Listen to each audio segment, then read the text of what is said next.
El punto de partida de este episodio es la llamada singularidad tecnológica, un momento clave en donde una línea de experimentos secretos y ocultos realizados bajo tierra fusionan a la tecnología con la biología. Es el momento en que los humanos y las máquinas pasan a ser parte de una misma especie y que ha dado origen a muchas películas de ciencia ficción, como Terminator, en donde ya se presentan los primeros modelos de los organismos cibernéticos mejorados.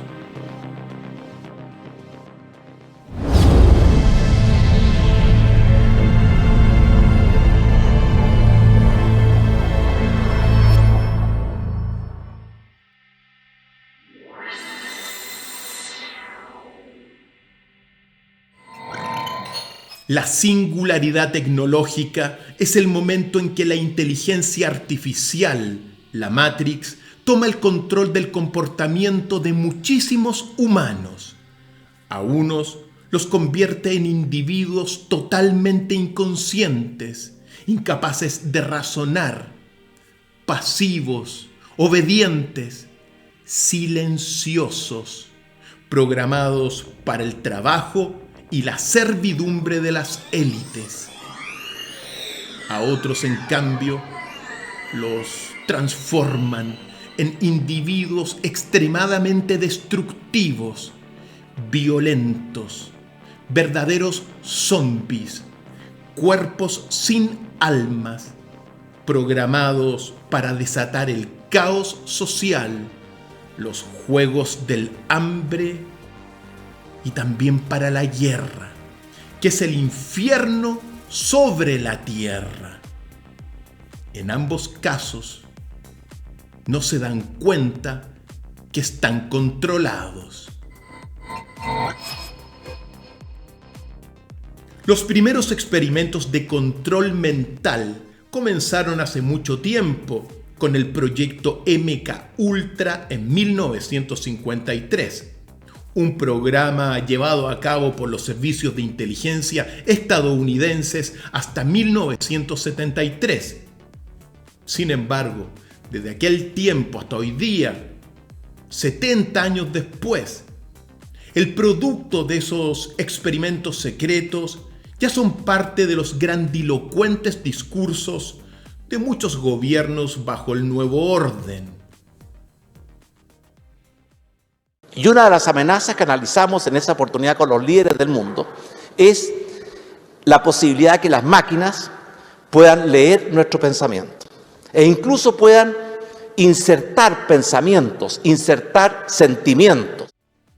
La clave para el control de los humanos es diseñar robots miniaturas, más pequeños que una célula, llamados nanobots. Estos son inyectados en el corriente sanguíneo para que lleguen al cerebro y rodeen la corteza cerebral, el neocórtex, donde uno razona y piensa.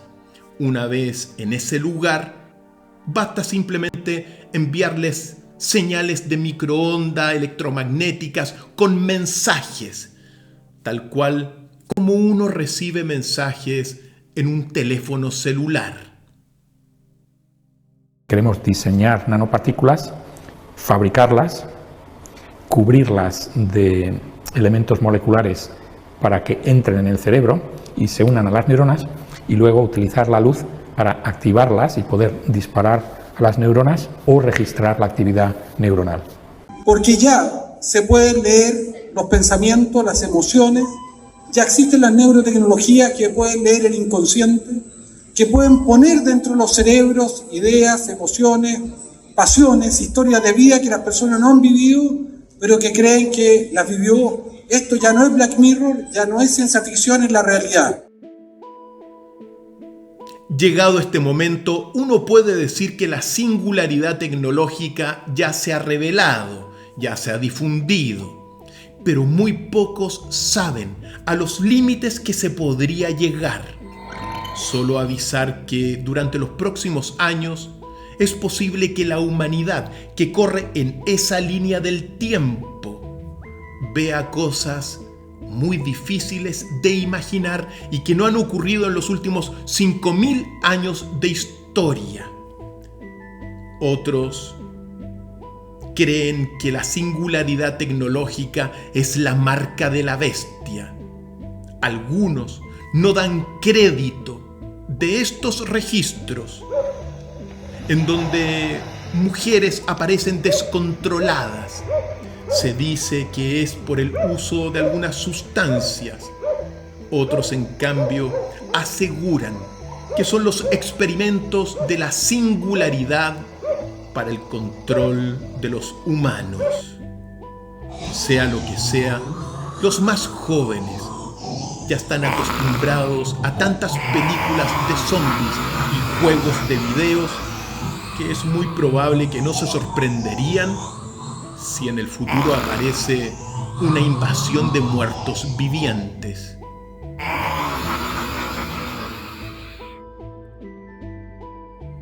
La guinda de la torta es que a algunos científicos les dio ahora por revivir virus zombies de más de 40.000 años de antigüedad que están en el permafrost que rodea el polo norte de la Tierra, potencialmente peligrosos para la salud de cualquier persona.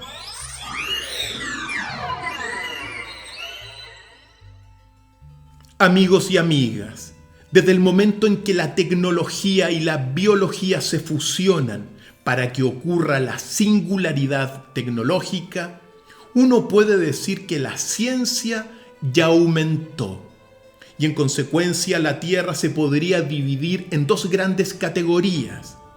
Los hombres de barro, que serían los humanos de sangre pura, y los hombres de hierro, que serían los humanos mejorados tecnológicamente, los transhumanos, los orgacivers, los robots, los controlados.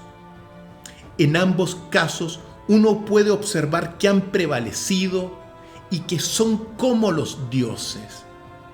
En el caso de los hombres de barro, reflejos de la verdadera divinidad. En el caso de los hombres de hierro, reflejos del falso Dios. Ellos darían vida a la imagen de la bestia, para que la imagen de la bestia hable a través de ellos y se cumpla todo lo que se tiene que cumplir. Pero no se preocupen, porque según todas las profecías que hablan del Armagedón, del fin de los tiempos, todos sabemos quién gana al final.